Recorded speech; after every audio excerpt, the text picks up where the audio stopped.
Okay, so looking at section 2 of The Handmaid's Tale, shopping, and just so you know, I'm completely ad-lib on this, so yeah. Alright, so section 2 contains 5 chapters, chapters 2 through to chapter 6, and this is the first real glimpse that we get into Gilead. So I've got a brief overview of the events which happen in section 2, which I'm going to share with you. So these are the events which happen in chapters 2 to 6. Some of them I've got quite, you might think, unimportant, such as when they go to all flesh. But this is my list of events for these 5 chapters in shopping. And you will notice that though the entire section is called shopping, the only chapter they actually go shopping in, or do any shopping in, is chapter 5. So first 3 chapters in the section are description of on the way to going shopping, and the final chapter in the section is description of going away from shopping. And it's important to think why Atwood classes them all as shopping, even though shopping only occurs in 1 out of the 5 chapters. So I'm now going to go through each chapter very briefly and just highlight things which I think really resonate with the rest of the book. And although I say I'm going to go through each chapter, I will be making links between them. So I'm going to start with use of analepsis. So I've marked analepsis using these dashes for things which the narrator tells us, and I'm calling her the narrator at this point rather than Offred because we don't know her name at this stage. She hasn't revealed her name to us. She is nameless. But the narrator engages in these moments of analepsis, creating quite a distorted narration. It fits in to some extent with the first section, Night, which was itself analepsis. And certainly when you start reading chapter 2, I got really quite confused about the fact that chapter 2 seems completely different to chapter 1. It didn't make sense because they're set in different places.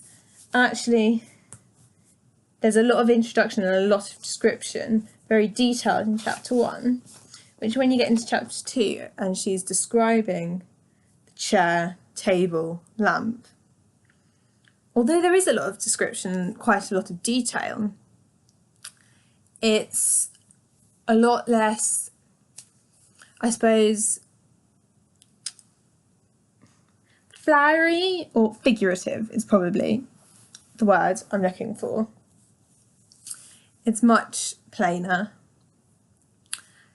And I think that is a really important thing for the difference between the narrator's life before Gilead. So when she's remembering her life before Gilead, there's a lot more figurative language than when she's in Gilead, in these first 2 chapters at least, and everything is black and white. It's all plain. It's all, really plain.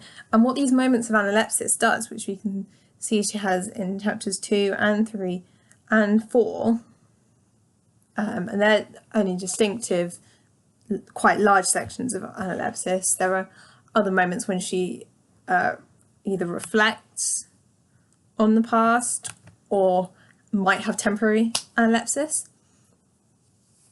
But these show that the narrator is rooted in the past. She might be living in the present, but she wants to live in the past.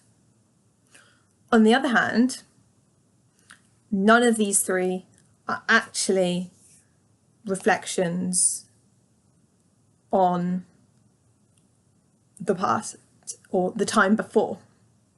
So these three events of analepsis: first of all, Rita and Cora's conversation; second of all, the arrival at the house; and thirdly, another conversation between Rita and Cora.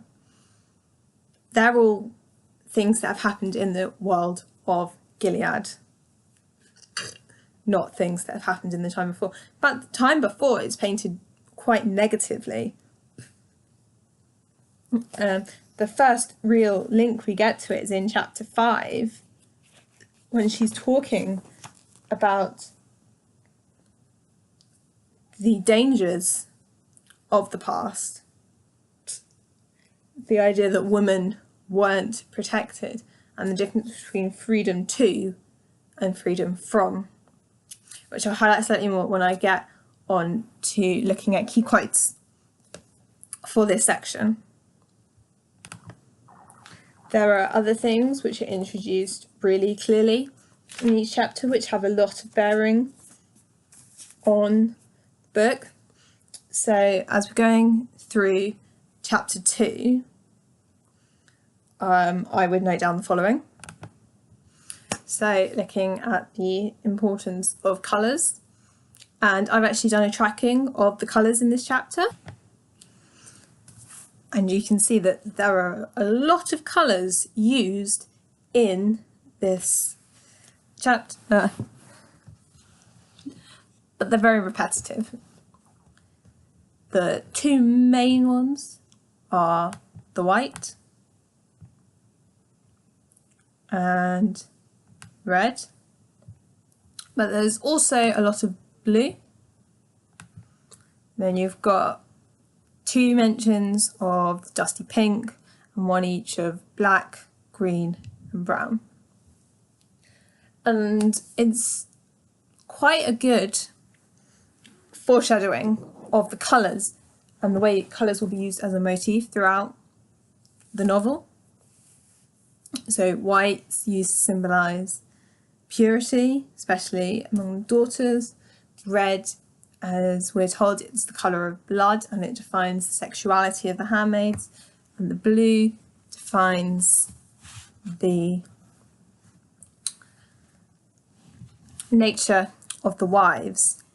And Margaret Atwood does note that some of the backing to the red and the blue lies in religious iconography, and the fact that if you look at pictures of Mary, Mother of Jesus, she's normally depicted in blue, whereas Mary Magdalene is usually depicted in red. And I think it is really important how many colours we're introduced to and the way these work. But it's also important that we're told that the colours relate to roles. So when Offred discusses the umbrellas, saying there's a black umbrella for the commander, a blue one for the commander's wife, and a red one for her. And although we don't know she's a handmaid, we see that. And one of the first things she says about Rita's dress is that it's green. And it automatically seems as though the green is attributed to the Martha. And actually, by the end of chapter 2, we have learnt about quite a few of the different roles in Gilead, and that only continues through these opening chapters. We have introduction to characters and ideas quite quickly. Military diction is certainly continued. The idea of being in the army and the fact that Aunt Lydia was in love with either. And also, ultimately, the introduction of Aunt Lydia is very important because Aunt Lydia displays the influence Gilead has had on the narrator through the fact that she is referred to, and it's literally as simple as that. So if we move into chapter 3,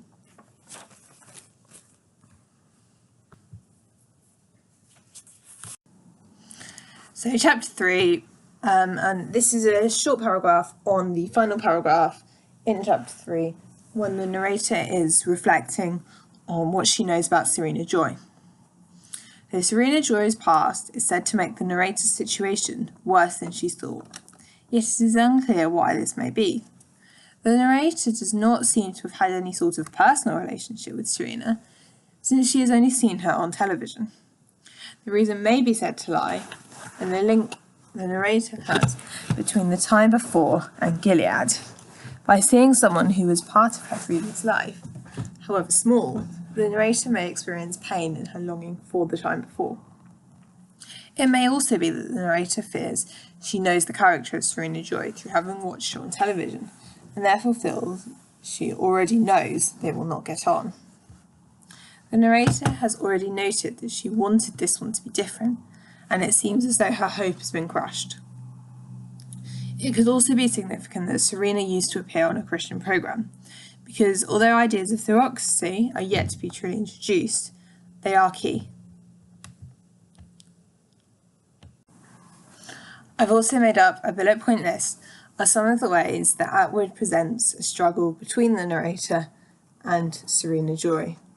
A struggle for power, which is particularly important because of the patriarchal regime present in Gilead. I'm not going to go through these bullet points, so I would suggest you probably pause the video to read through them. But overall, what you'll probably see is that Serena is the one who has more power. As is expected, she is, after all, the wife, and Offred, the narrator, is the handmaid, effectively a type of servant.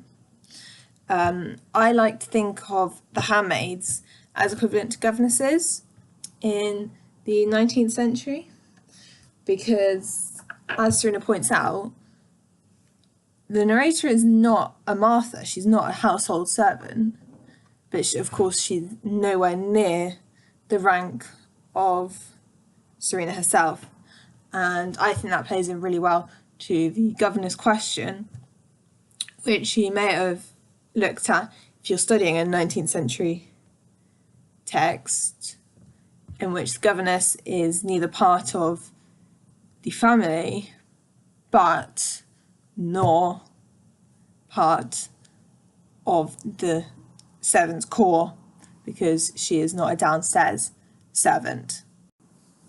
So moving on from chapter 3 to chapter 4, and how I'm going to go through chapter 4 is I'll be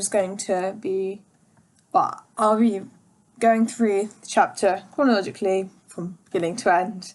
That is, not looking at an ellipsis within the chapter as chronological, just clarify. And I'm going to pick up points and comment on them when I think they're especially relevant.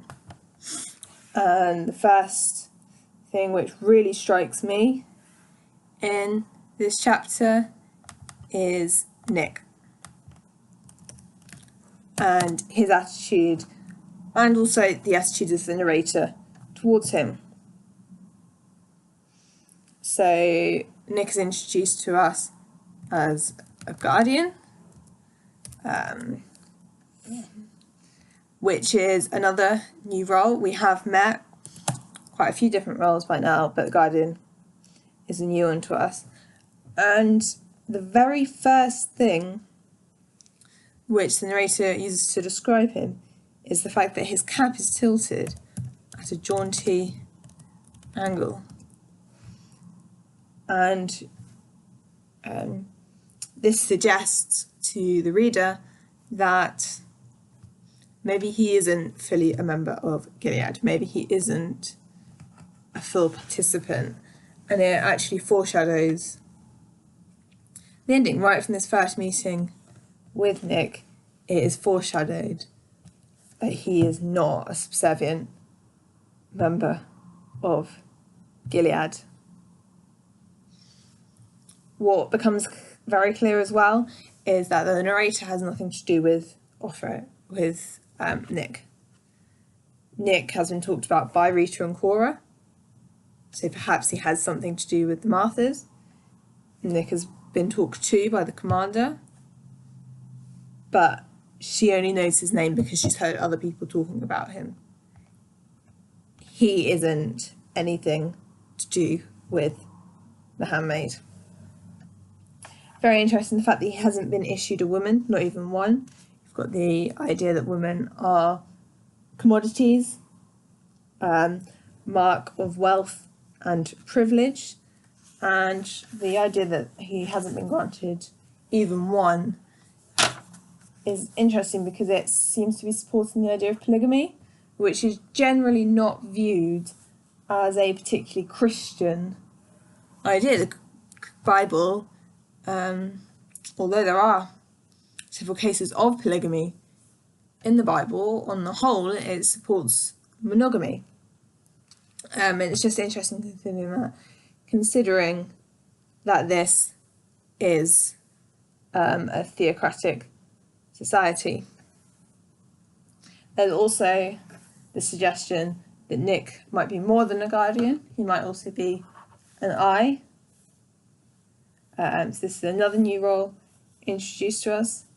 And the eye is important because of the symbolic significance of eyes within Gilead. Next comes the introduction of Ofglen. And this is the first mention we have of another handmaid. So it makes it clear that the narrator's role is not unique, that she is one of many. And this feather in you removes her identity. In fact, the description of Ofglen as a shape, red with white rings around the face, a shape like mine, a nondescript woman in red carrying a basket, shows that she has no real identity and certainly no sense of self.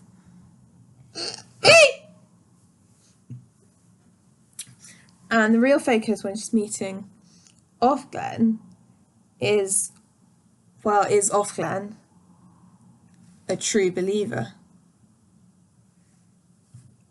Is Ofglen a real handmaid?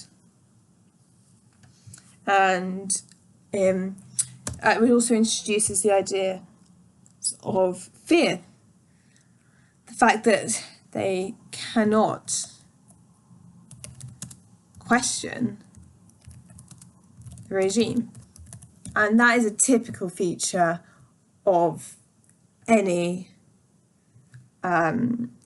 dictatorship or totalitarian regime. If you think about Stalin's Russia and Hitler's Germany, asking questions was not done. So that has been quite typical in her use of, what these societies are like. And Atwood had experienced firsthand some of these societies. She was writing The Handmaid's Tale in 1885, and she was actually staying in Berlin. And so she visited East Germany, and she'd also visited Czechoslovakia Czechoslovakia, as it was then. Obviously now it's no longer a united country. But Margaret Atwood had experienced these regimes first hand. The idea of religion is introduced more fully in this chapter. The fight against the Baptists, introducing ideas of sect, wars, and of course war itself is a major theme, and the idea of this is very typical of the post-modern period. Nick's role as a guardian is somewhat changed when we get to the discussion of the guardians who are guarding the barrier or the checkpoint, because it removes him from the safe role we saw him in with his hat at a jaunty angle, and suggests that he could have real power. We've got clear that these two, although they are still very young, they are still able to carry guns, which is a sure sign, to some extent, of their authority. So this is backing up ideas of patriarchy that we're seeing emerging in the novel, and also linking back to chapter 1, because the aunts were not allowed guns, but these guardians are. And it's perhaps heightened by the short flashback when Rita and Cora discuss the woman who was shot. And also in that flashback, you have the setting up of Rita as a dissident.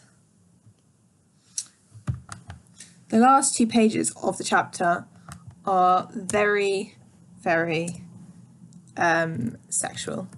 They're driven by sexuality, and what's brought to light is the repressed sexuality which there is present in Gilead.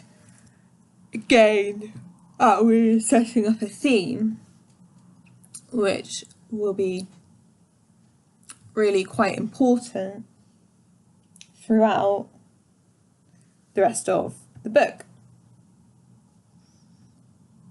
What is interesting, especially, is the final paragraph when Offred says that she's ashamed of herself, but then finds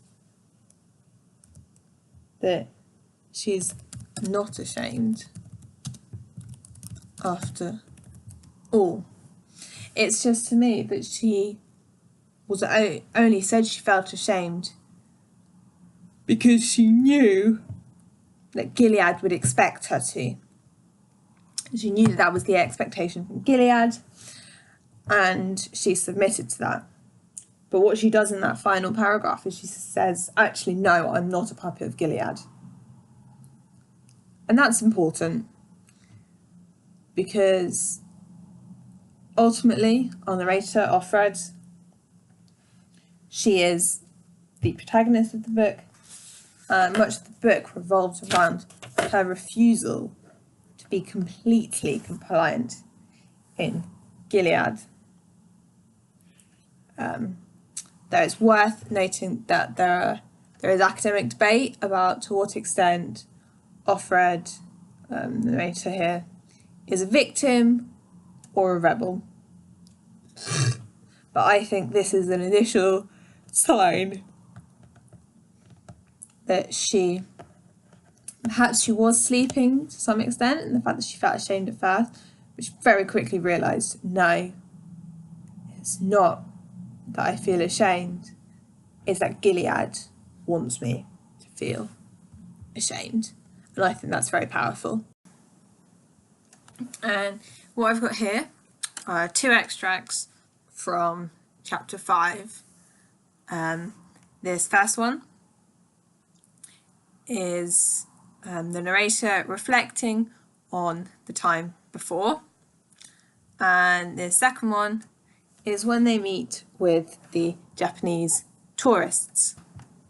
So chapter 5 is the chapter in which Offred and Offglen actually go shopping.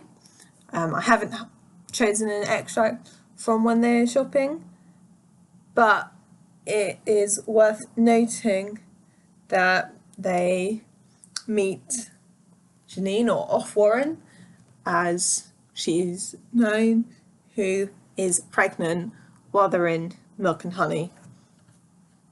And Janine's pregnancy is more significant in section 8, birthday, when she actually gives birth to her daughter Angela.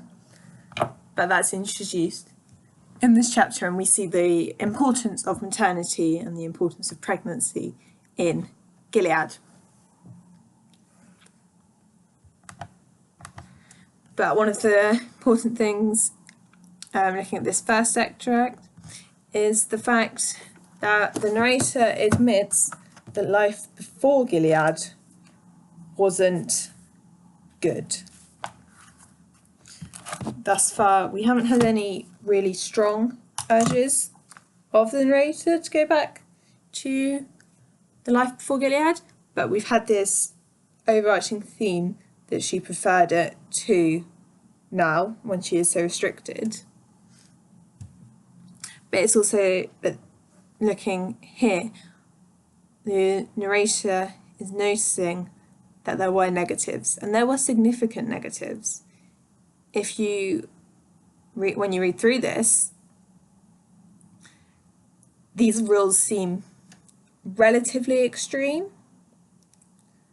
but at the same time they sit very well into society for a reader of the 21st century. During the 1880s, this was probably even more shocking, whereas in light of terrorism and sexual harassment, which has been prevalent in the past few years, a reader today is probably less likely to see this as shocking. So there are simple, childish hopes, sense of nostalgia, the fact that she's avoiding stepping on the cracks, she's remembering what she used to wear, and we've already established that clothing is a very important point of control in the novel by this point. So remembering what she used to wear is itself a form of rebellion.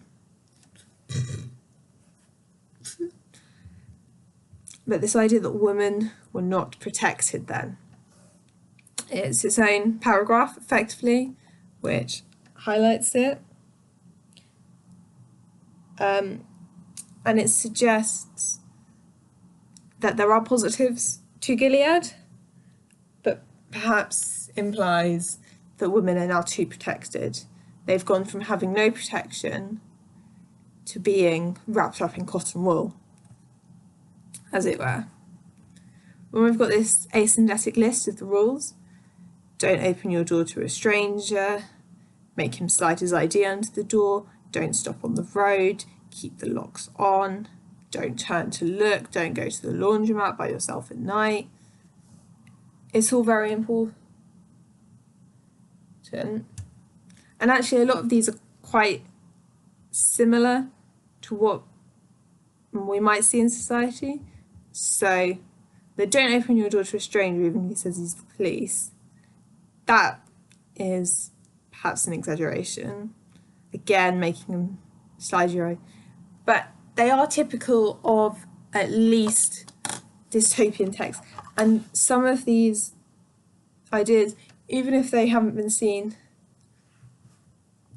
in the Western countries so much, would have been very typical of some communist countries where you really did have to be very careful. And what it's setting up is the idea that sexual harassment was a prominent feature of society, and this is something that's referred to again and again through the novel. It's a very important idea, and it also links into how the handmaids are still being sexually harassed, sexually abused. Maybe they have a degree of consent, but is it really just state-sanctified rape? So it's worth thinking, is being a handmaid any better?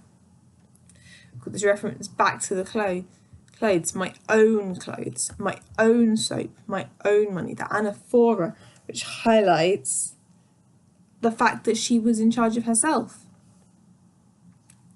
and is probably even more significant when you think that actually she was assuming that right, but women in America and women in Britain and Canada Married Women's Property Acts came in throughout mainly the 19th century, gradually giving women more control.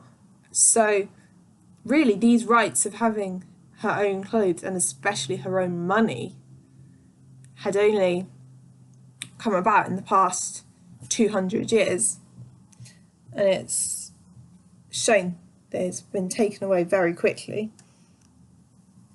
The anaphora of my own is very significant in highlighting it. This sense of change that now we walk along the same street in red pairs and no man shouts obscenities at us, speaks to us, touches us, no one whistles. We've got the tricolon with this added one at the end, no one whistles. That I find it interesting because it sounds almost the least disruptive, but it gets a sentence to itself.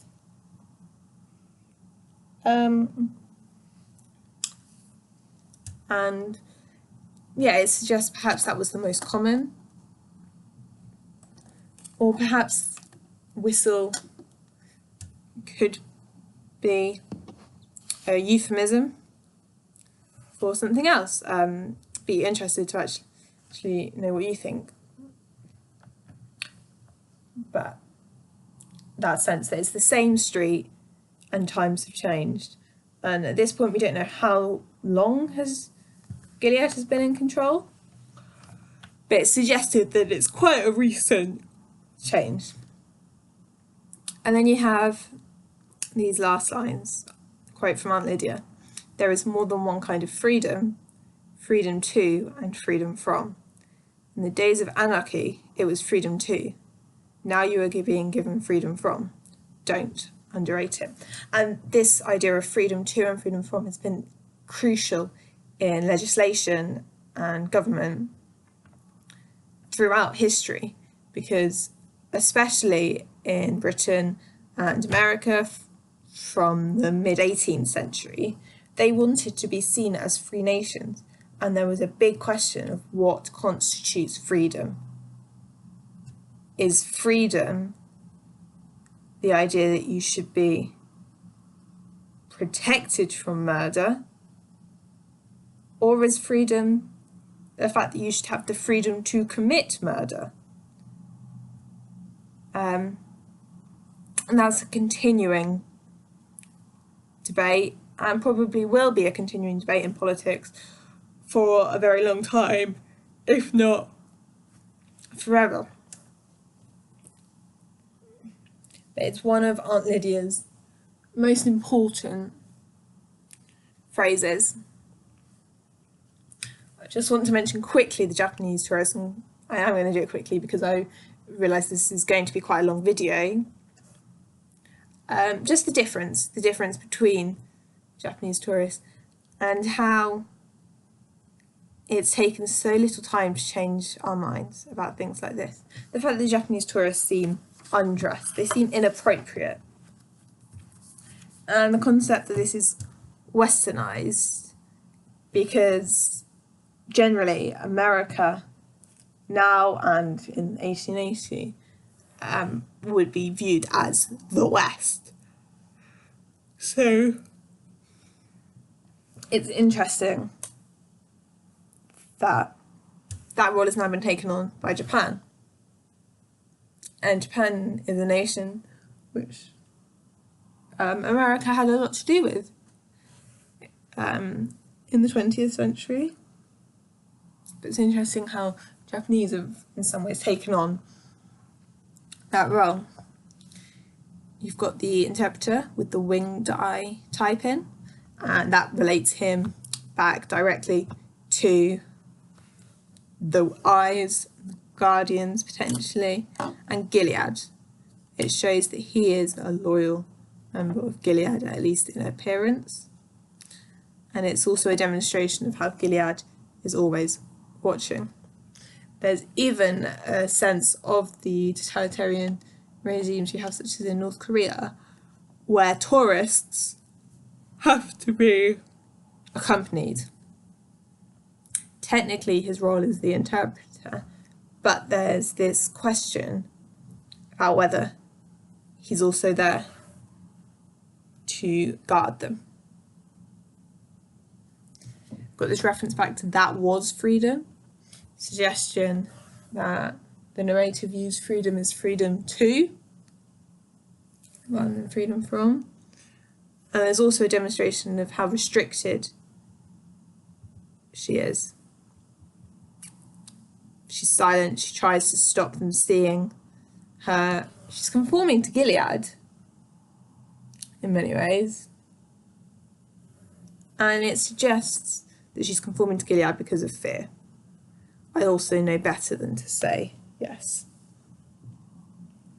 Although we don't know what would happen if she said yes, it's distinctly signed that if she did, it would not be good. And again, this modesty is invisible.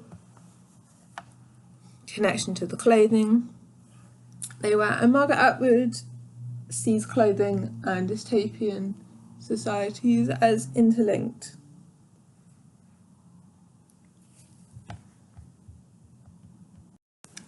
Okay, so for chapter 6, this is an upload of my own notes on the wall, so I hope you can read my handwriting. I see the wall and the introduction of the wall is the most important part of chapter 6, and that then brings us to the end of the shopping section. So I hope this video has been useful, and I'd be really interested to know which methods of doing chapters you find the most helpful. So as I said, I hope this has been useful, and yeah, let me know what else you might like.